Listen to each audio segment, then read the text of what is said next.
CEO took her mute daughter to a café. But why did a single dad know her language? Before we begin, take a moment to write your city in the comments. Where are you listening from tonight? And when the story ends, don't forget to rate it from 0 to 10. Now, enjoy the story. Golden morning light slipped through the windows of a little cafe on Valencia Street, falling across the fiery red maple leaves outside. Astrid, a quiet 12-year-old with long brown hair, sat hugging her purple backpack, sketching fallen leaves in her notebook. A silent world surrounded her. Then, in an instant, everything changed. Callista, her mother, the powerful CEO, had just stepped away from the counter when her eyes froze in disbelief. At her daughter's table sat a stranger. A tall man, glasses with thin metal frames, a simple flannel shirt. His hands moved gently, speaking in signs. And like a miracle, Astrid laughed. A bright, unguarded laugh that lit up the whole room. It was the first time in years Callista had seen such joy in her daughter's eyes. Next to the man was a little boy, Oliver, 6 years old, in a dinosaur sweater, peering curiously at Astrid's drawing. Callista stood motionless. In only a few minutes, this single father had managed something she herself had failed at. For 8 long years, he had made her daughter smile. But who was this man? And how could he understand the very language that even as a mother, she had never truly mastered? That same autumn morning, San Francisco gleamed beneath a blanket of golden sun. Glass towers stretched long shadows across the crowded boulevard. On the 40th floor of a sleek skyscraper, Callista Morgan stood before a wall of windows. Her reflection stared back slender frame in a flawless suit, blonde hair, pinned tight, sharp eyes, shoulders forever weighed down by invisible burdens. At 40, Callista was the embodiment of power, the CEO of the largest real estate empire on the West Coast. The press called her the Iron Queen of San Francisco. Yet in her distant gaze lay something else: exhaustion, loneliness, and a hairline crack in the mask of control no one ever noticed, except her. 8 years earlier, a phone call had shattered her world. Her husband was gone in an instant, leaving her alone with their 2-year-old daughter. Astrid had been too young to grasp what forever meant. But from that day, her clear blue eyes carried a hollow space that no one could ever fill. That emptiness only deepened as the girl grew up in silence. A rare condition had stolen Astrid's voice before it ever fully formed. Callista tried everything therapy specialist classes. She threw herself into learning sign language with the same relentless drive she brought to billion-dollar deals. But the harder she tried, the more clumsy she became. Her stiff fingers, her broken sentences, they made Astrid smile politely, then shrink back into herself. Many nights, inside the vast, echoing mansion, Callista felt she had failed not just as a mother, but as a stranger standing outside her daughter's quiet world. The shrill ring of her office phone pulled her from her thoughts. Gwen, her longtime assistant, reminded her of back-to-back meetings, anxious investors, and one small promise. Don't forget you told Astrid you'd take her to breakfast at that new cafe on Valencia this morning. Callista closed her eyes. That promise had almost been buried beneath her packed calendar. So many times before she had broken such promises, leaving Astrid waiting in silence. A moment's hesitation. Then her voice came firm, almost startling herself. Cancel every meeting until noon. I'm taking my daughter to breakfast. Gwen blinked in surprise but nodded. Callista knew it was risky. The board might not forgive her, but deep down, there was one fear far greater, that one day she would return from work to find Astrid no longer waiting for her at all. 30 minutes later, the Iron Queen of San Francisco no longer wore her icy suit. Instead, she slipped into a simple blazer. She stopped at Astrid's door. The girl was already ready, purple backpack on her shoulders, eyes glowing at the sight of her mother, dressed like anything but work. Callista signed carefully. Ready Astrid smiled, a rare, precious smile that pierced her mother's heart. They stepped outside into a street lined with scarlet leaves. The little café on Valencia welcomed them with the warmth of fresh coffee, cheerful chatter, and a kind of family comfort the mansion had never known. By the window, Astrid opened her sketchbook and began to trace the falling leaves. Callista ordered at the counter, glancing back often, anxiety tugging at her chest as she watched her daughter sitting alone in that noisy room. The bell over the door chimed softly. A man walked in with a boy no older than 6. Callista barely noticed. She could never have imagined that in just a few minutes, her entire world would change. Chapter 1. Shadows in the Mansion. Morning light spilled through the tall windows of the Pacific Heights mansion. Yet instead of warmth, it cast a cold sheen across the marble floor. The house was too vast, too quiet, like the walls themselves were swallowing every sound. Upstairs, in a room overlooking the garden, Astrid curled into a chair by the window. On her lap lay a thick sketchbook. The soft strokes of her pencil formed maple leaves, tumbling endlessly in silence, swirling, as if her whole world had become nothing but leaves that would never touch the ground. Her long brown hair fell over her shoulders, veiling half her delicate face. Her blue eyes stared quietly, seeing something adults could never notice. The door opened gently. Callista stepped in her heels, tapping a slow rhythm across the polished wooden floor. She still held a stack of files in one hand, not yet willing to set them down. Her presence was sharp composed, the image of a woman born to command. But the moment her gaze fell on her daughter, that mask cracked. Callista lowered herself onto the edge of the bed, forcing a smile. Her hands moved carefully in sign. "Good morning. You're up early." Astrid looked up. Her eyes were bright but hesitant. Her small fingers replied, halting and uneven. "Couldn't sleep. I was drawing." The short answer made Callista's chest tighten. For 8 years, she had tried to master sign language, but her movements were always stiff, clumsy. Even when Astrid understood, their exchanges never felt whole. She set the files aside and leaned closer, signing awkwardly. "I want to see your drawing." Astrid hesitated, then slowly turned the sketchbook around. The pages revealed swirling maple leaves, some fragile, about to break, others whirling fiercely, as if fighting against the wind. Callista studied them for a long time, her heart twisting.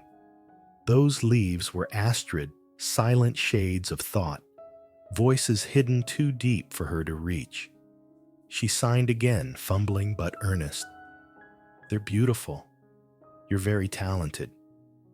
Astrid pressed her lips together, then bent back over the page as though the compliment had drifted away like a passing breeze. In that moment, Callista's heart ached. She could persuade international investors, lead thousands of employees, but she could not convince her own daughter to believe a simple word of praise. helplessness seeped through her body like ice. Breakfast in the cavernous kitchen felt like an empty ritual. The housekeeper laid everything out with care: orange juice, toast, poached eggs. Astrid sat in silence, cutting neatly with knife and fork, while Callista's eyes stayed on the phone, flashing with messages from the board.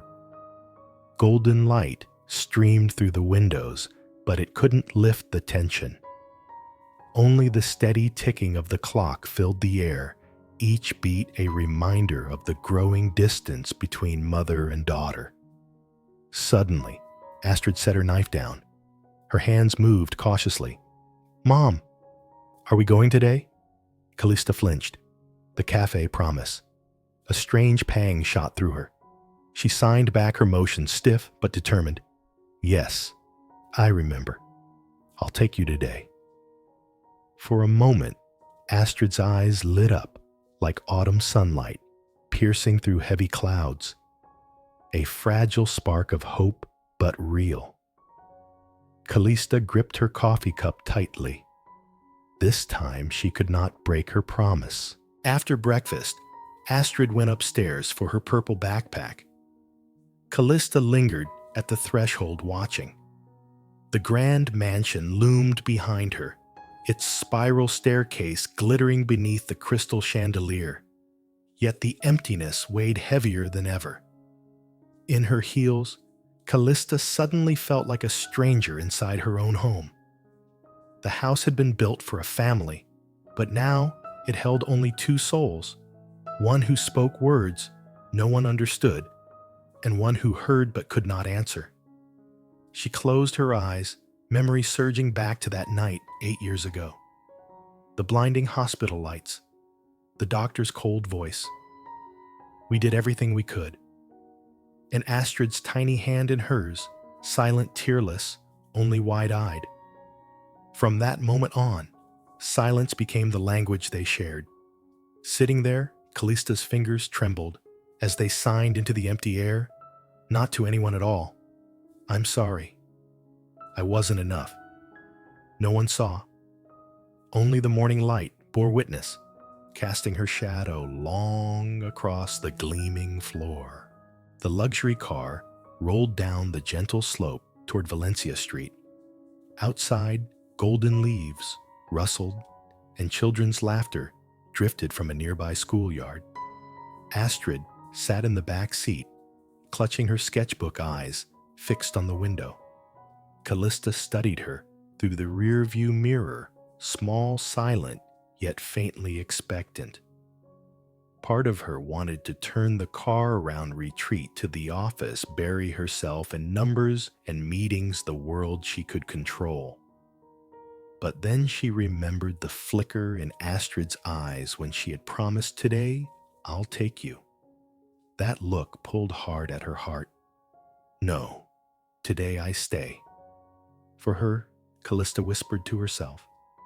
The car stopped outside a little corner cafe. Through the window, she could see the glow of warm lights, steam rising from porcelain cups, and laughter tumbling through the air.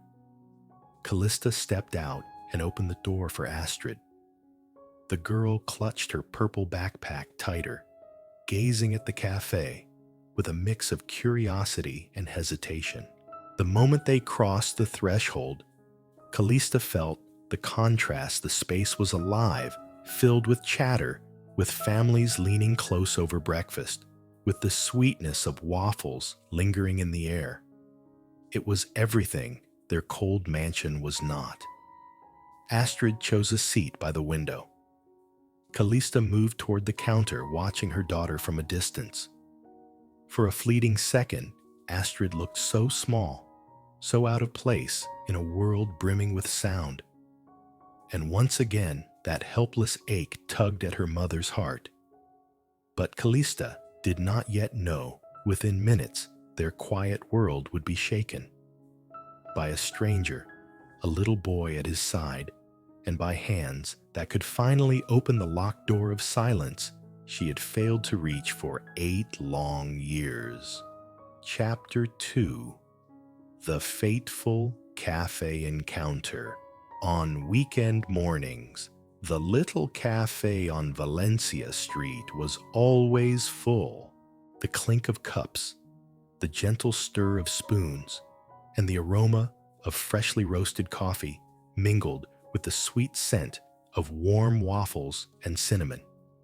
Through the tall glass windows, the glow of scarlet maple leaves washed the entire room in a stained glass shimmer.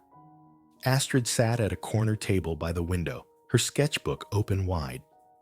Her pencil moved, slowly tracing maple leaves caught in the wind outside.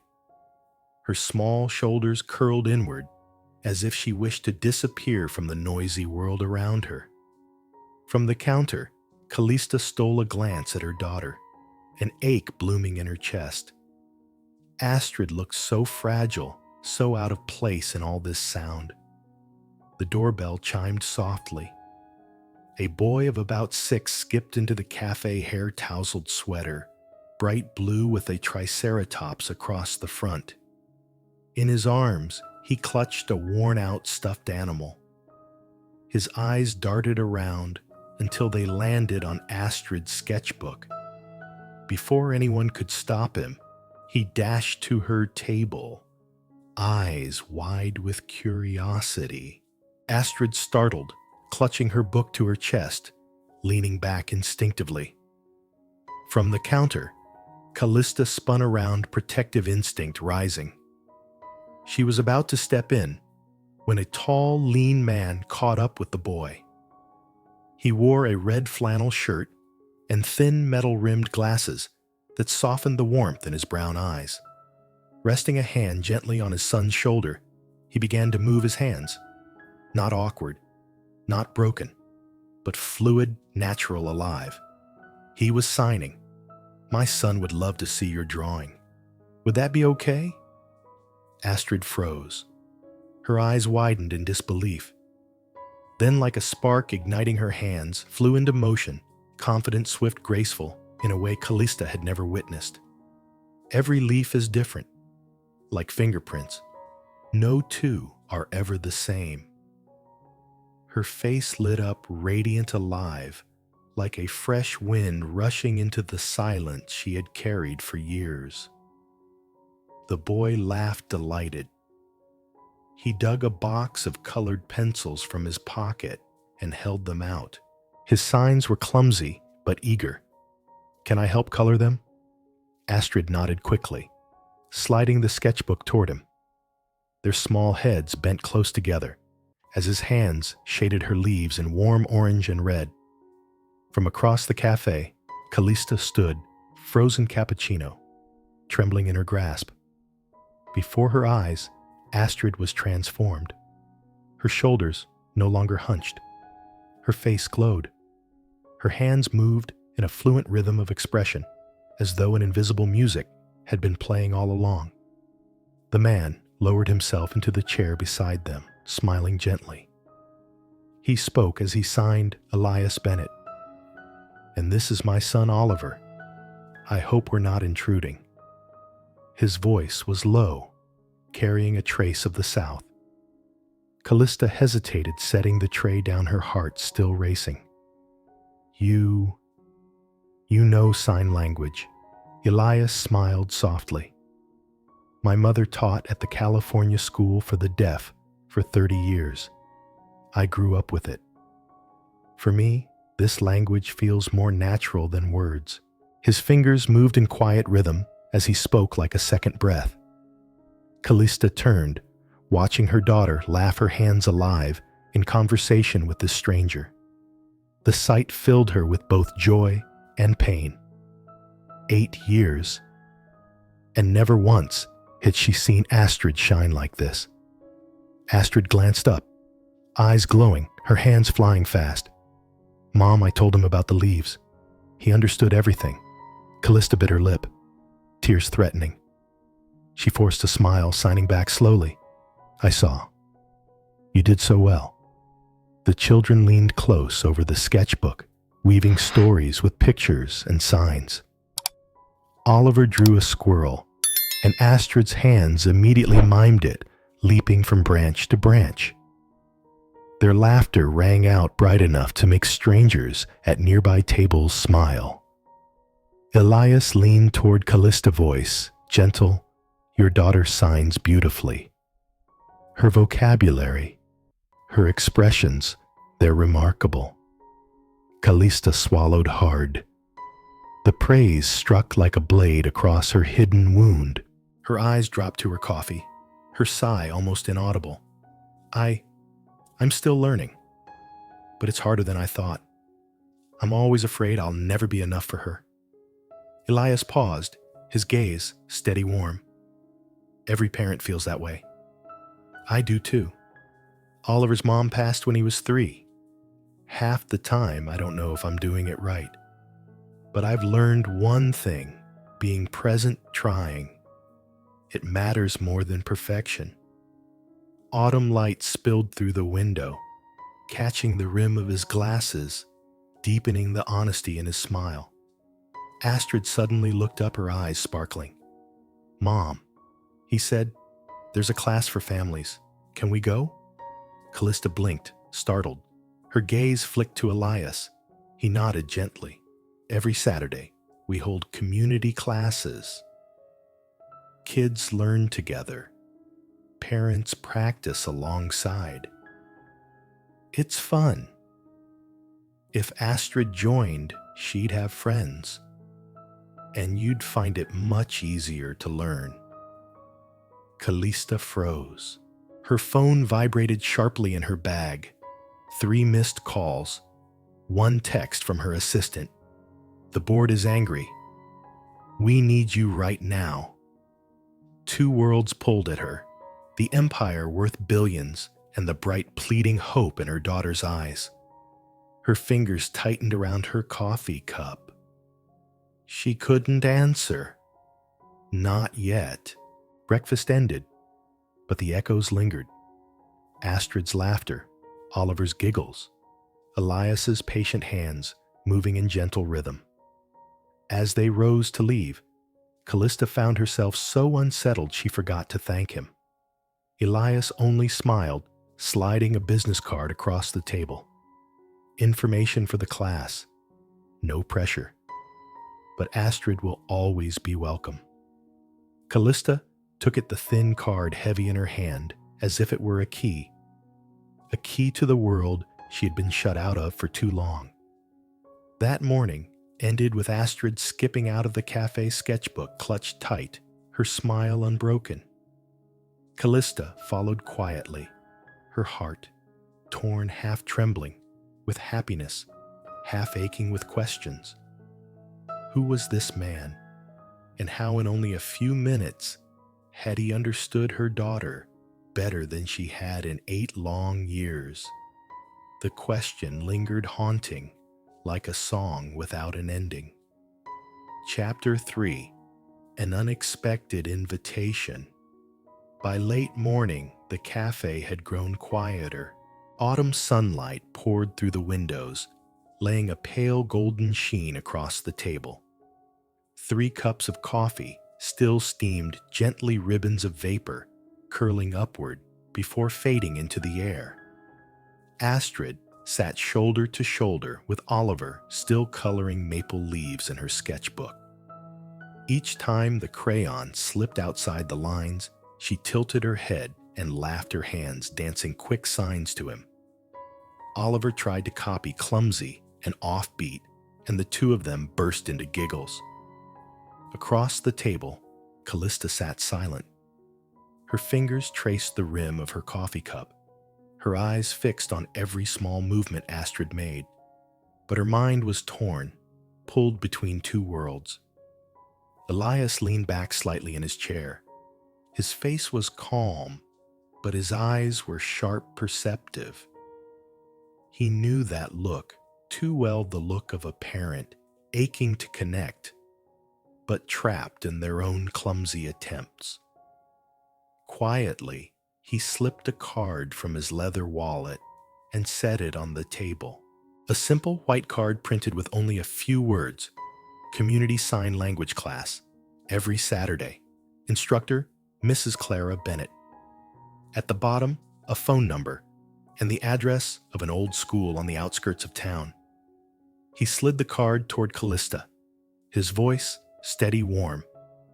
We created this class so deaf children could find friends, and so parents wouldn't feel alone. Astrid has a gift. I think she'd be happy there. Callista stared at the card as though it were a stone glowing in the dark.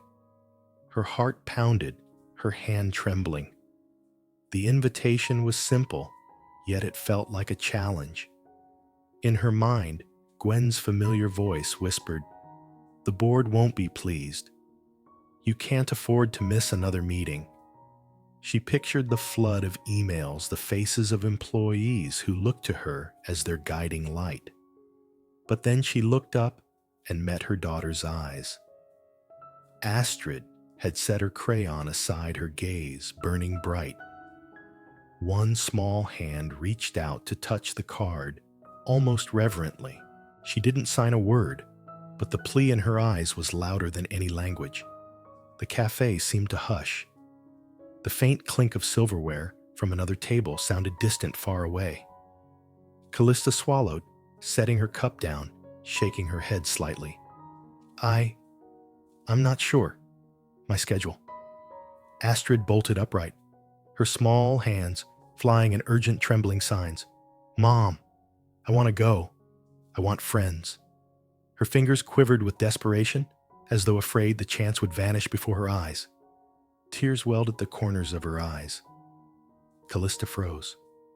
The room spun. Before her was the child she loved more than life itself, begging in the only language she truly owned. Elias did not interrupt. He only nudged the card closer, his voice low, steady, unwavering. "Work will always be there. But this moment, you don't get it twice." Callista turned to the window.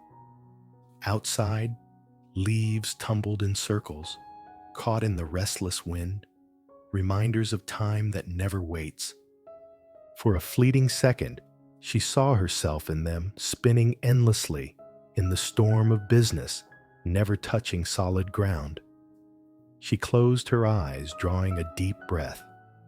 She remembered Astrid last night, silent at the window, sketching lonely leaves. And she remembered Astrid only minutes ago, laughing, radiant, alive in conversation with Elias and Oliver.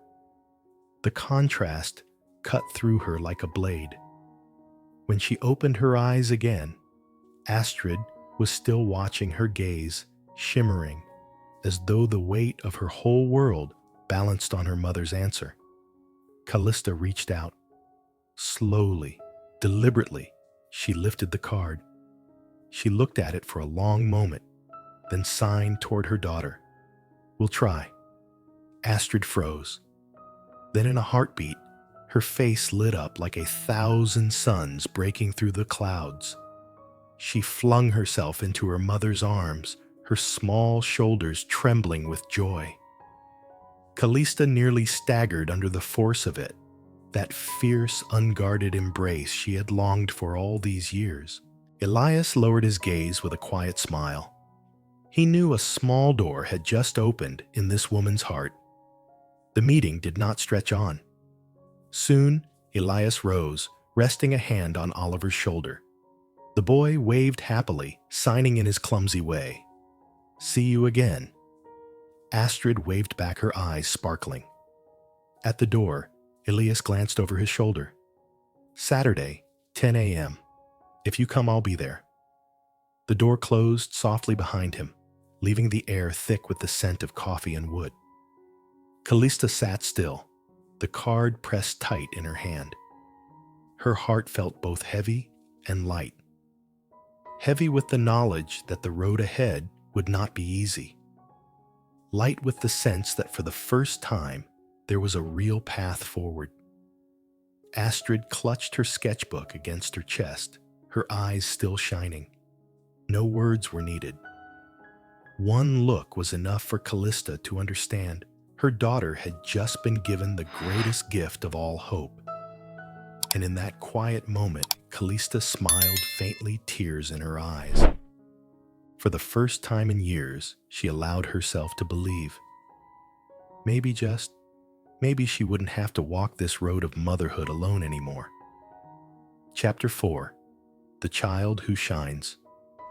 On Saturday morning, sunlight poured down the quiet San Francisco street where the old community school stood.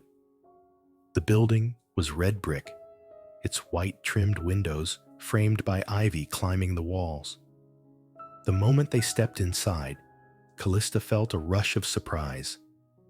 Lining the hallway walls were hand-painted posters, drawings of fingers spelling out the alphabet, the word welcome, written in both English and sign.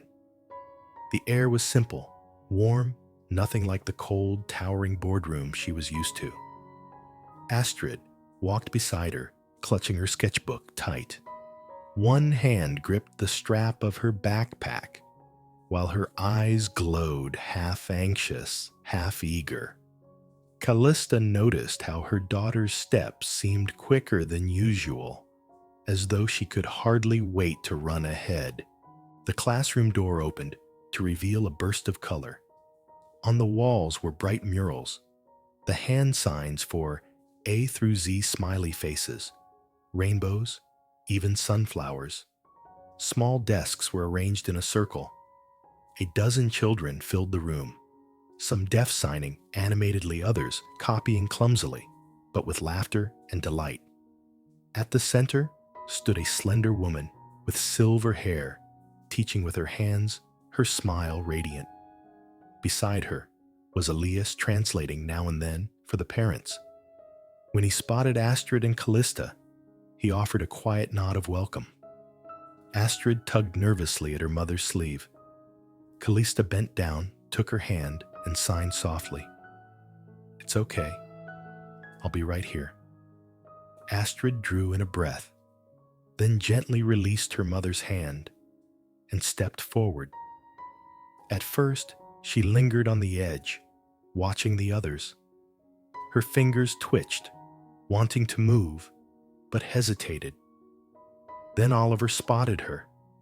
He ran over, grabbed her hand, and pulled her into the circle. The class erupted in laughter as the two joined in. The first exercise was a game introducing yourself in sign.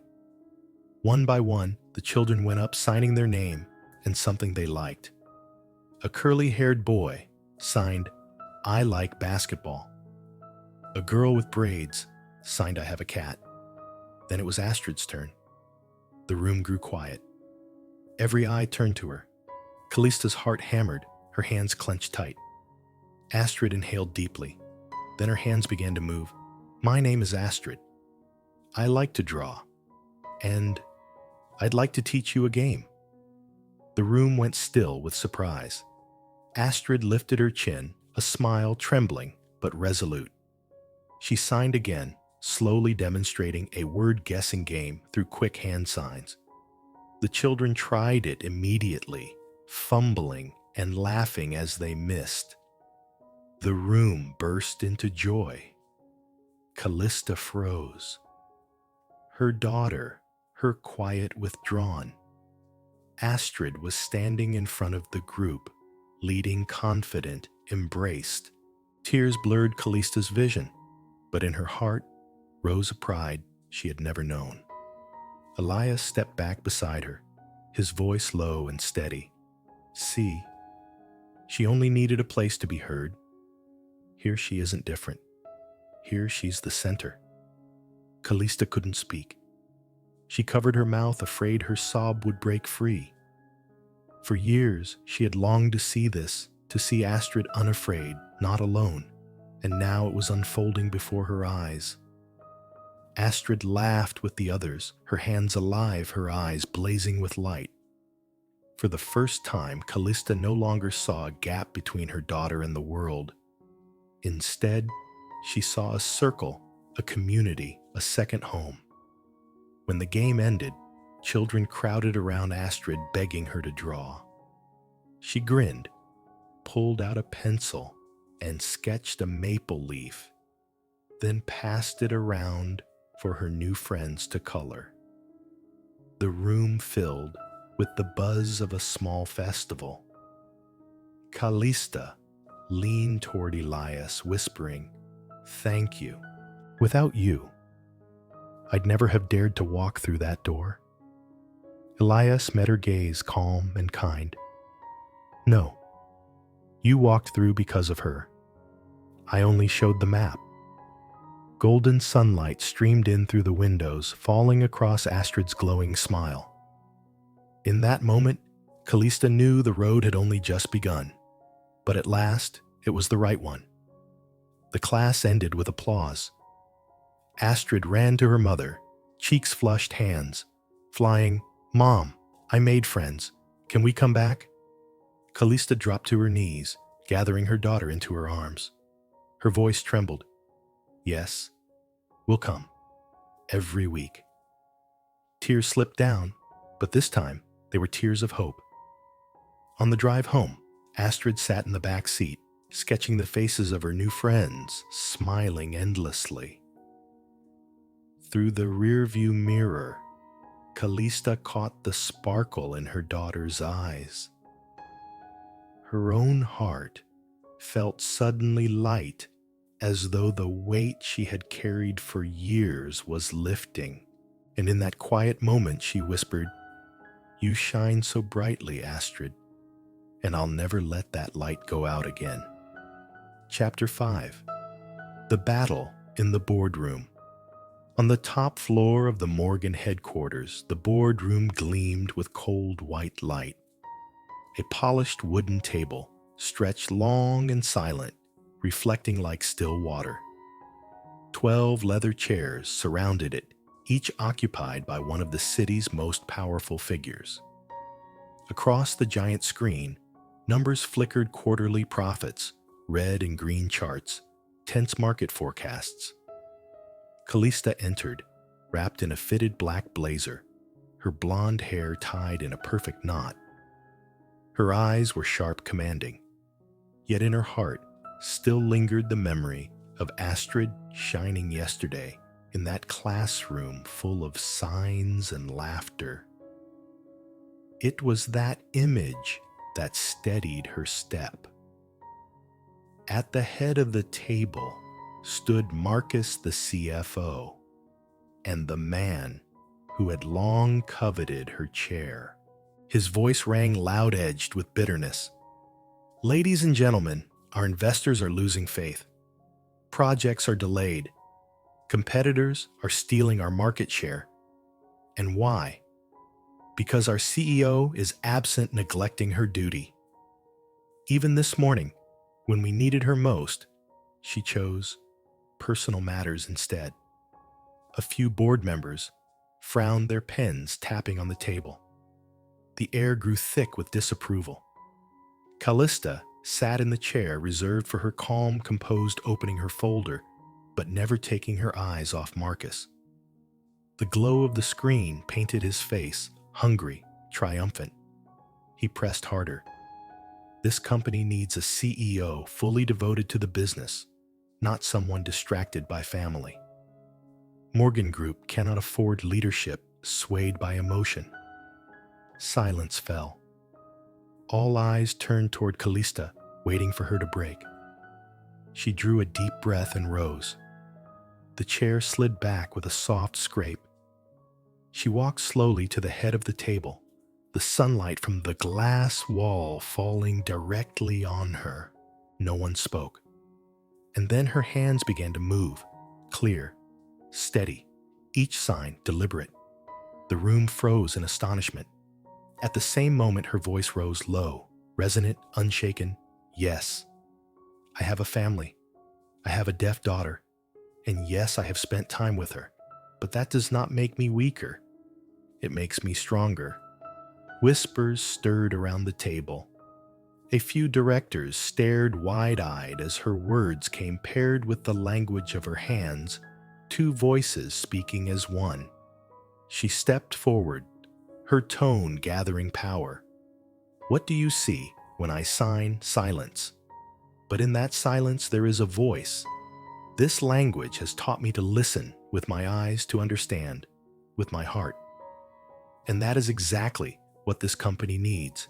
A leader who sees beyond the numbers, who perceives what others overlook in markets and in people.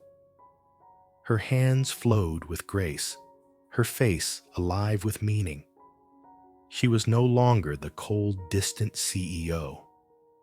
She was a mother, a woman who had turned pain into strength. Marcus scoffed, cutting in poetic. But companies don't survive on philosophy. We survive on profit. Callista spun toward him, her gaze sharp as glass. And where does profit come from, Marcus? From people who trust us. From investors who believe in our resolve, not in our quarrels. I've delivered 5 multi-billion-dollar projects in 10 years. How many have you delivered? Marcus faltered. Murmurs rippled across the room. Callista stepped closer, signing with every word motherhood taught me. Patience. Learning sign language taught me flexibility. Being CEO has taught me to bring both together. I am not neglecting my work. I am learning to lead better. If you want a robot who only calculates numbers, that's not me. But if you want a leader who guides with both reason and heart, then I am your only choice. The atmosphere shifted. A few board members nodded. An older woman, one of the original founders, finally spoke. She's right. The strength of this company has never been just numbers. It's trust. Marcus clenched his fists, but held his tongue. Callista returned to her chair, exhaling softly, though her eyes still blazed with fire. In her heart, she knew for the first time she had defended not only her title, but also the small, silent world she shared with Astrid. The meeting adjourned. As the room emptied, Callista remained seated. On the table lay a stray sheet of notes. She signed softly to herself, hands trembling with quiet triumph. My love, I did it. For you. Sunset spilled through the windows, bathing her face in gold. A single tear slid down, not from weakness, but from strength, finally found again. Chapter 6. The Fire Beside the Camp. At night, the forest sang its endless song of wind and leaves. From somewhere distant came the murmur of a stream, gentle as a lullaby from the earth itself. Above stretched a sky of velvet black, pierced with thousands of stars, shimmering like a silver quilt spread wide. In the center of it all, a campfire crackled and glowed, lighting the faces of 2 adults, Callista and Elias. Just a few steps away, the small tent stirred lightly in the breeze. Inside, Astrid and Oliver slept soundly, their breathing steady after a long day of running gathering leaves and telling stories and signs. They lay curled in dreams, unaware that outside their parents were about to share a conversation that could reshape the course of their lives. Callista drew her coat closer around her shoulders, eyes fixed on the red-orange flames as they leapt upward and fell back into embers. Firelight touched her face, revealing both strength and exhaustion, beauty and fragility. All day, she had tried to mask her awkwardness, fumbling with tent poles, nearly setting the pot of water aflame, her clumsy attempts only drawing laughter from Astrid and Oliver. Elias had simply stepped in, helping quietly, never once judging. But now, with the forest wrapped in darkness, Callista could no longer hide the emptiness inside. You know. Her voice was husky, as though the fire itself had coaxed each word out. I never thought I'd set foot in the woods again after my husband died. Elias lifted his head. Surprise flickered in his eyes, but he did not interrupt. He leaned in slightly, gaze steady and kind, like the warmth of the fire itself. Callista drew a deep breath, her hands tightening over her knees. He loved the outdoors. He had a list of national parks we were going to take Astrid to, every one of them, until she turned 18. And then the accident came. One phone call in the middle of the night. Everything collapsed. And her voice broke. Firelight shimmered in her eyes, catching the tear that slipped free. I couldn't face those plans anymore. Couldn't camp. Couldn't hike. Couldn't even look at a map. Every time I saw a backpack or a tent, I felt like a failure.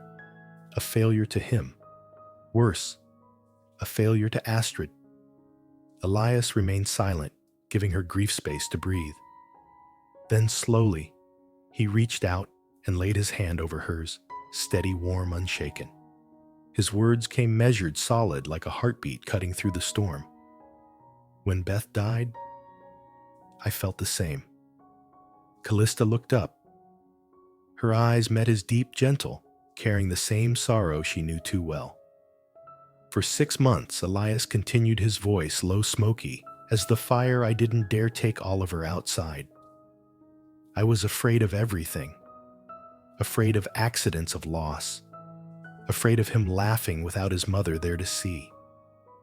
I thought keeping him inside meant keeping him safe. But the truth was, I'd locked us both in a cage made of fear. He gave her hand the faintest squeeze. Then one day, Oliver looked at me and signed, "I want to go to the park." I'd never seen him sign so firmly. And I realized I was stealing his childhood. That day, I took the first step outside. Just small steps, but little by little we found joy again. Like tonight, sitting here with you and Astrid. Callista's lips trembled. His words seeped into her heart, soothing years of quiet self-blame, like a cool breeze taming fire. She looked at him, tall and lean, his glasses catching the glow, his hands rough but steady. There was no judgment in his eyes, only understanding. And for the first time since her husband's death, she did not feel alone. The fire snapped and popped, the forest whispered overhead, and in the silence between them, peace settled like a blanket. "Elias," Callista whispered, "do you ever think we could start again?" His smile was soft, unhurried, careful, as if not to scare her. I don't know if I'd call it starting again, but I do believe we can walk forward, not to forget, but to keep living with those we still have. He leaned closer, gently, without demand, without haste, just the natural meeting of two rivers that had been flowing toward each other all along. Callista closed her eyes. For once she did not pull away. She let her hand remain in his. She let the firelight soften her face. She let her fragile heart find a rhythm that matched his. Their lips met, light trembling, not a proclamation, but a promise. A beginning not rushed, but full of hope. Above them, a shooting star swept the sky, leaving behind a trail of brief, brilliant light. Inside the tent, Astrid stirred a faint smile, curling her lips in sleep, as if she somehow knew her mother had just found a missing piece of herself. The campfire crackled on. And in the vast forest night, two broken hearts leaned into one another, warming each other with a new flame.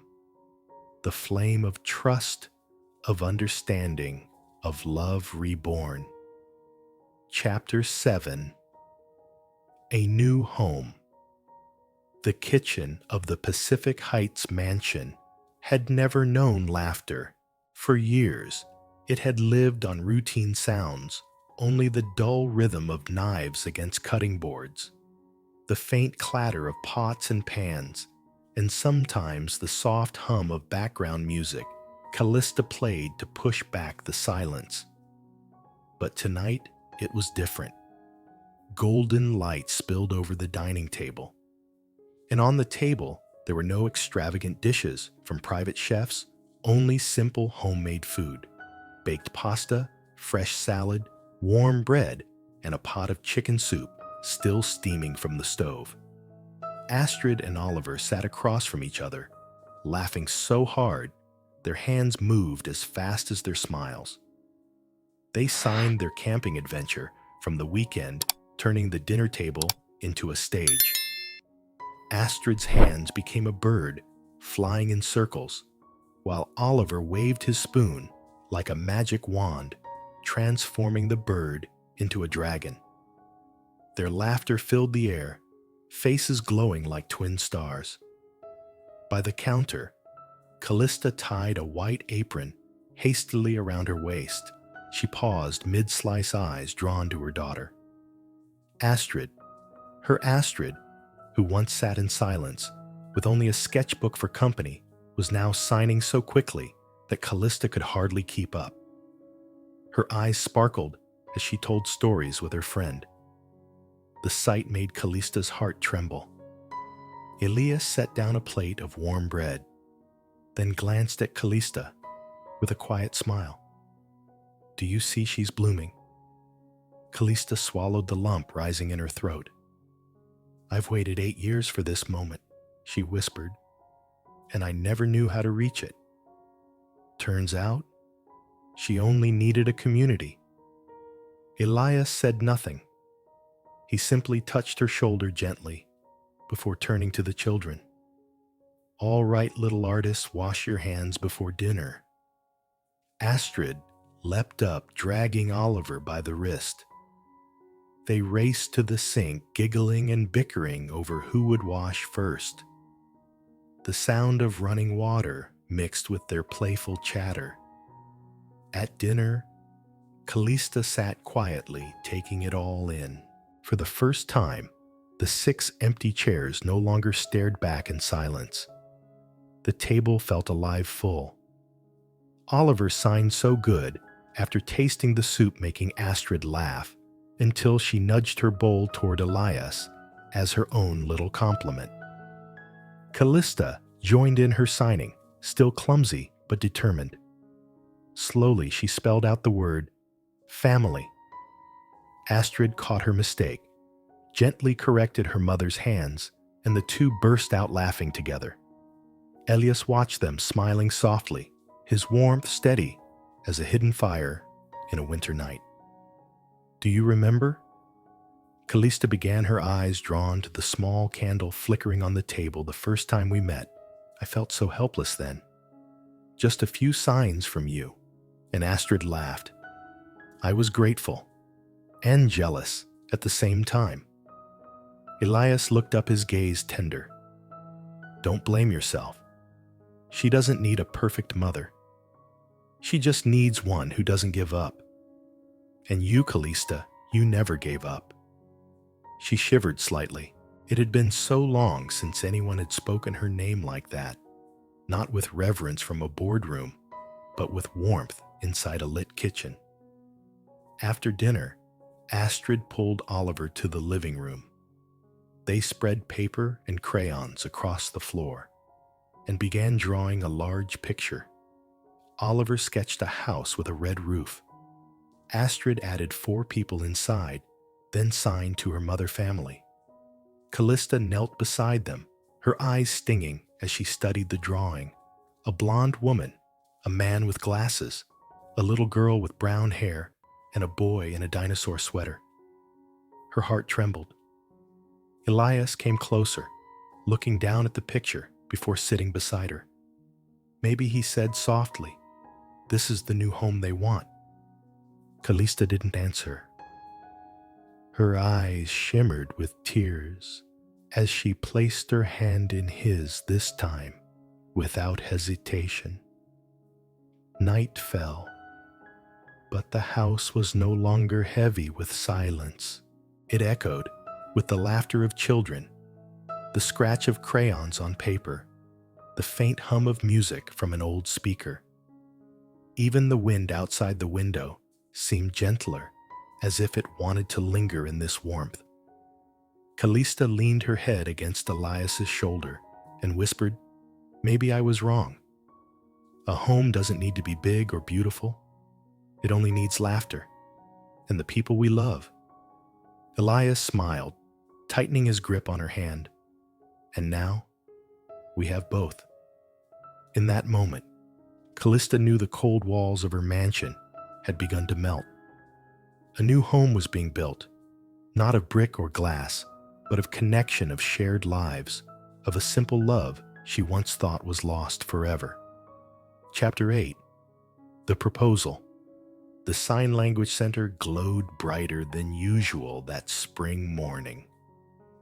Sunlight streamed through tall windows, washing over hand-painted walls, where bold letters declared, "Every voice matters." The hallways brimmed with children's drawings, hands forming letters, bursts of color proof that silence too could speak loudly. Families and friends of the community gathered for the annual celebration. The air carried both dignity and warmth, like a family reunion. Children darted between legs, parents signed animated conversations, laughter shimmered in both eyes and hands. Callista arrived with Astrid. She wore a simple dark blue dress, her face radiant, a far cry from the tense woman once trapped in boardrooms. Astrid skipped happily beside her brown hair, neatly tied hands, flying with confidence as she greeted her friends. The shyness of yesterday was gone, replaced by a new steady glow that made Callista's heart swell with pride.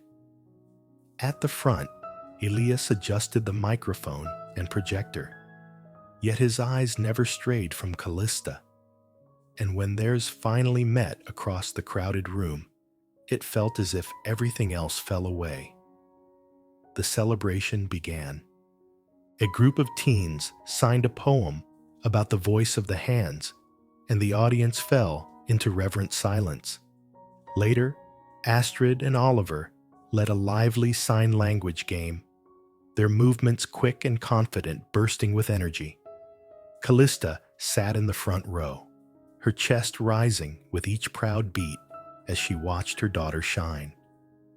When the performances ended, Elias stepped forward. He paused, drawing a deep breath. The lights caught the rims of his glasses, his face illuminated with gentle resolve. He raised his hand for attention. The room grew still. Then, he knelt. Callista froze. For a heartbeat, time itself seemed to stop. Behind him, Astrid and Oliver hurried on stage holding a white banner. In bold letters it read, "Say yes." The audience erupted, not with sound, but with a sea of waving hands, the silent applause of the deaf community. Elias turned toward Callista, his eyes shimmering. His hands moved slowly, deliberately. "Callista," he signed, each gesture sure and full of meaning. "I once thought I would live forever in my cocoon of loneliness, crushed by loss. But then, you and Astrid walked in carrying light. You taught me that family isn't only the ones we lose, it's also the ones we choose to hold on to." From his pocket, he drew out a simple silver ring, glowing softly beneath the lights. His hands trembled slightly, but his movements remained steady, full of courage. "Be my wife. Let us and our children share one home. A home that doesn't need words, only hearts that beat together." Callista covered her mouth. Tears streamed freely, but they were tears of joy. Memories flooded cold nights alone in her mansion. Endless evenings, stumbling through sign language, the ache of watching Astrid's smile flicker out. And now, all of it had led her here, to this moment. Astrid clutched her mother's hand, eyes blazing as she signed eagerly, "Say yes, Mom." Oliver added, clumsy but determined, "Family." The whole hall leaned forward, dozens of hands waving gently, like a tide of blessings. Callista rose and stepped onto the stage. She wiped her tears, then bent forward, her own hands, trembling yet resolute. Yes. From her lips, from her hands, from the depths of her heart, the answer poured out. Elias slipped the ring onto her finger. The hall erupted in silent applause, hundreds of hands waving in shimmering light like a forest of maple leaves stirred by wind. Elias stood and drew her into his arms. Their kiss was tender, yet deep, less a performance than a promise for a lifetime. Astrid and Oliver wrapped themselves around them, laughter muffled against warm shoulders, while the banner, "Say Yes," tumbled to the floor, becoming the carpet of a brand new beginning. That night, as they returned home, Callista crossed the threshold of her mansion and knew it was no longer empty walls. It had become a home, not because of stone and glass, but because of hearts beating in unison. In the kitchen, they spread the banner across the table. Each of them signed their names upon it: mother, father, daughter, son. Astrid sketched flowers around the words. Oliver drew a bridge, linking all four together. Callista gazed at it, her chest full, her heart whispering, "This is my true inheritance, not the corporation, not the fortune, but this home." Chapter 9. The Graduation Speech. The June sky stretched wide and blue flags of many colors fluttering in the gentle wind. The high school lawn was packed. Students, parents, teachers, all gathered seated in neat white rows beneath red ribbons and festive banners. Drums rolled, music soared, and with it came the sacred weight of graduation day. Callista sat in the front row, reserved for the valedictorian's family. She wore a simple white dress, her golden hair pulled back, her eyes sparkling with anticipation and pride. Beside her, Elias held her hand, steady, warm grounding. Together, they looked toward the stage where Astrid was walking up the wooden steps. The little girl who once hid behind sketchbooks at cafe windows had become a radiant young woman of 18. Her dark blue gown rippled in the breeze, her tassel swayed against her long brown hair. Sunlight crowned her face, shining with confidence. The audience hushed. Astrid stood tall, no notes in her hands, only the certainty in her eyes. She raised her arms, and her hands began to move. The interpreter at her side gave voice to her words, but most eyes stayed fixed on Astrid's hands where silence unfolded like poetry. In these 4 years, I've learned many lessons from books. But the greatest lesson came from a language most people never hear. Her fingers danced her expressions, punctuating each phrase with grace, eyebrows lifting, lips curving in rhythm. When I was younger, I thought I was missing a voice. I felt left behind in a world made of sound. But then, I discovered silence does not mean absence. It is simply another way to be present. In the front row, Callista pressed trembling fingers to her lips. Tears brimmed. She remembered the years of struggling to speak for her daughter, the nights she cried, feeling inadequate. And now, Astrid stood on stage, confident, radiant, teaching the world the very truth Callista once could not grasp. Elias squeezed her hand, his own eyes glistening. Oliver, taller, now raised both hands high in proud applause, signing encouragement to his sister. Astrid continued her movements. Sure, I once saw my mother cry thinking she had failed me, but the truth is, she did the most important thing. She learned my language, not perfectly, but with all her heart. And because of that, I believed in love, without words, love that listens in every way it can. The stadium erupted, hundreds of hands waved in silent applause, a tide of affirmation washing over the field.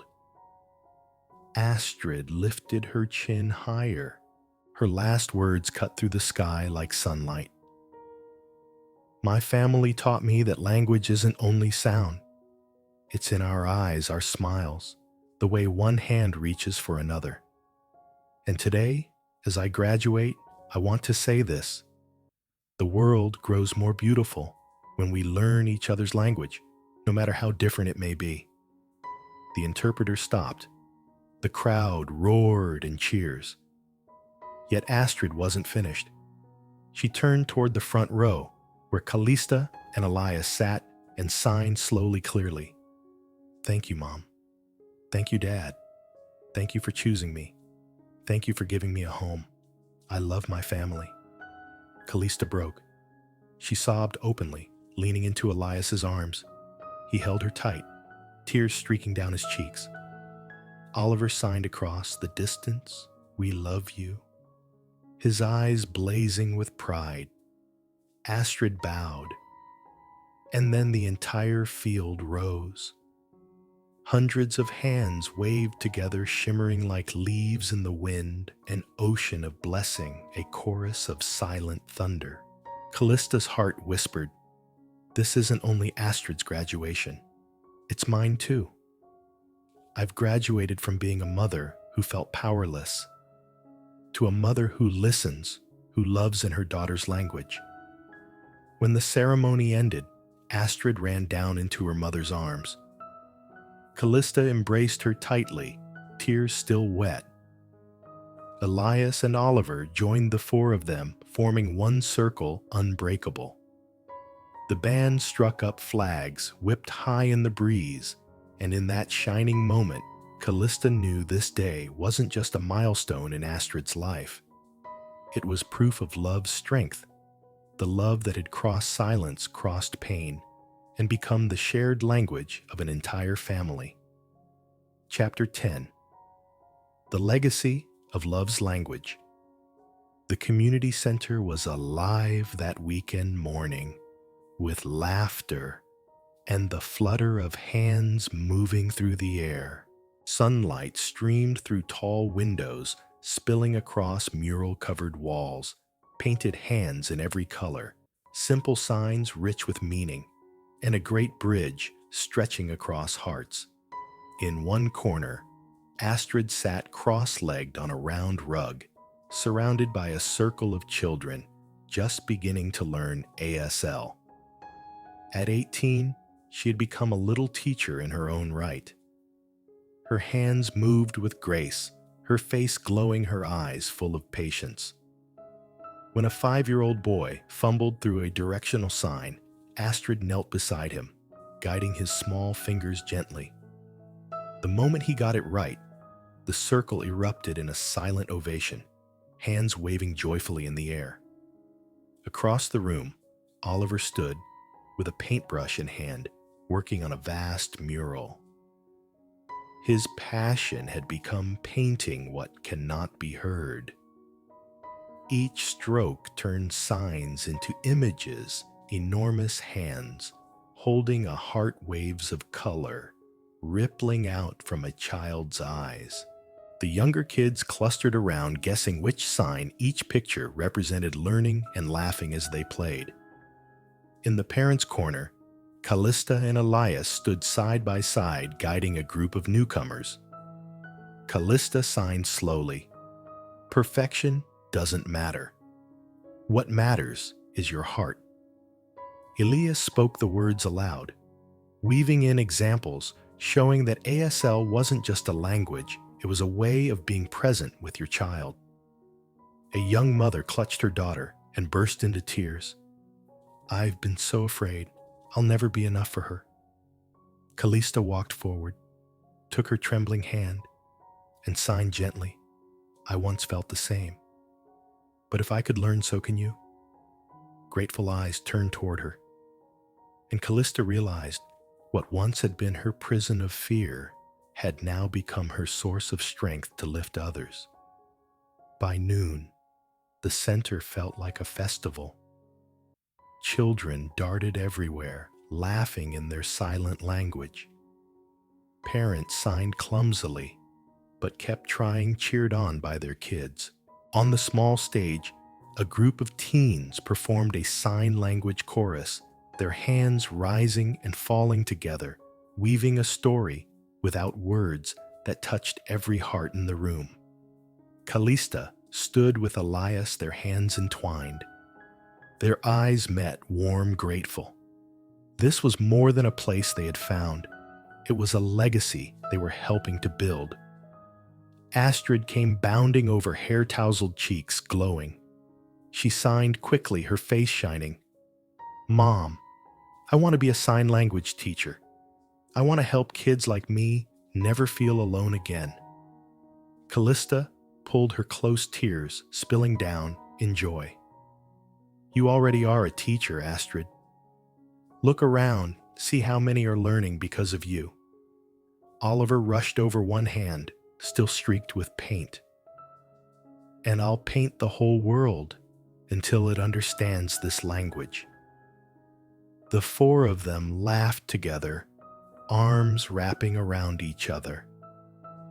That evening, when the center grew quiet, the family lingered under the finished mural. It showed a great garden, where every flower was a hand in bloom, signing in radiant color. At its heart were four small figures holding hands: a man with glasses, a woman with golden hair, a brown-haired girl, and a boy in a dinosaur sweater. Callista gazed at the mural, then at the children smiling beside her. She whispered, "This is the real success of my life. Not skyscrapers or contracts, but building a family, leaving behind a legacy of love." Elias squeezed her hand, signing softly, "We've found our common language." Astrid and Oliver dove into the embrace, their four hands rising together, shaping the simplest, most powerful sign of all: "I love you." The golden glow of sunset poured through the windows, bathing the room in light. On the mural, the painted hands seemed to move, with the light waving as if to bless a new generation. A generation who would know that differences are not limits, but gifts meant for love and connection. Later in the garden, strung with summer ribbons, children played in circles of signing games. Astrid stood in the middle, guiding them with laughter. Oliver sketched their moments, catching joy in every line. Around the edges, parents practiced signs, clumsy but determined, learning from their children's patience. Callista and Elias stepped back, standing beneath a cascade of bougainvillea. She rested her head against his shoulder, peace radiating in her eyes. Together, they watched their children shine. The sun dipped low, painting the garden in hues of amber and rose. And in that quiet glow, they signed to one another the most enduring truth: we are a family. The story did not end with silence, but with laughter, with light, with a homemade whole. A legacy of love's language,